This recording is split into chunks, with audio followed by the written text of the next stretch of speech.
dahil sa hindi nga nagtagumpay tungon sila Django sa kanilang misyon sa utos sa mga kapulisan na patahimikin si Salvador, ay sila nga binalikan ng mga ito. Dito nga ay binantaan nga ang buhay nga nila dahil sa kapalpakang ginawa nga nila. Ngunit hindi rin naman nga natuloy nga ng mga kapulisan ang gusto nga nila sa mga ito. Kaya naman umalis sila at hinamon nga muli nila itong sila Django. Sa kabilang banda naman nga ay nagbigay nga ng matinding impormasyon itong si Salvador sa madaming tao dahil sa nangyari sa kanya, sa gumawa ng masama sa kanya. Dito nga ay makikilala si Gabo dahil na nga rin sa pagtulong nga nito sa kanya.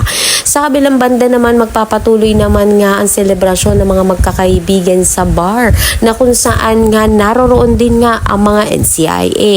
Hindi nga inasahan ito ni Gabo na makikita niya nga itong si Samantha na umiiyak at malungkot dahil na nga rin sa sinapit nga nila na sila naiipit kahit nang araw na sila na ang nakahuli sa mga masamang tao na si Mr. Chan at kay Victor.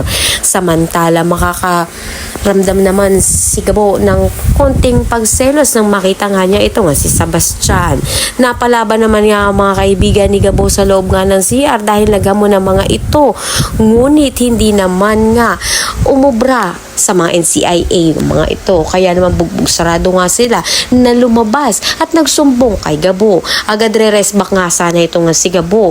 Ngunit nagulat nga siya nang makita niya nga ito nga si Samantha na grupo nga ng NCIA. Kaya naman pakatutukan nga natin kung ano nga bang aksyon ang gagawin nito ni Gabo, kung paano nga magagantihan nga ang mga NCIA sa mga ginawa ng mga ito sa kanyang kaibigan. Ang lahat ng yan abangan natin. Maraming salamat sa iyong panood.